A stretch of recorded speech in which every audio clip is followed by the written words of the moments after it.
Hello, ഞാൻ ഇവിടെ കിടക്കണ്ടേ? ഇങ്ങോട്ട് നീങ്ങി കിടക്കുമോ? നടുവിൽ കിടക്കാൻ നമ്മക്ക് പൊന്നു ഇടങ്ങണിട്ട് നോക്കോളൂ. കുറുമ്പിക്കാളി ഇവിടെ കിടക്കുമോ? അമ്മയുടെ പൊന്നല്ലേ. ബാ നടുവിലേക്ക് കിടക്കോ. ഞങ്ങൾ പൊതച്ച് നല്ല ചുന്തിരി മനിയായിട്ട് സോക്സൊക്കെ ഇട്ടിട്ട് കിടക്കുകയാണ്.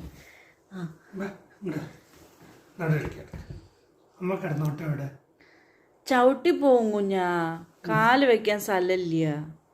വാ നടുവിൽ കിടക്കാം നമുക്ക്. വാ കം. എൻ്റെ അമ്മ എന്താ തുറിച്ച നോട്ടം. ഈ ഉറക്കത്തുനിന്ന് എന്നെ എന്തിനാണ് അച്ഛ ഇങ്ങനെ വിളിക്കണമെന്നല്ലേ.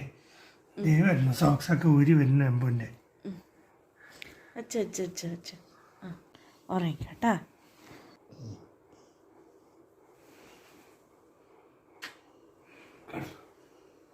ഇനി അമ്മയും ബേബിയും കൂടി കെട്ടിപ്പിച്ച് കിടന്നുറങ്ങും.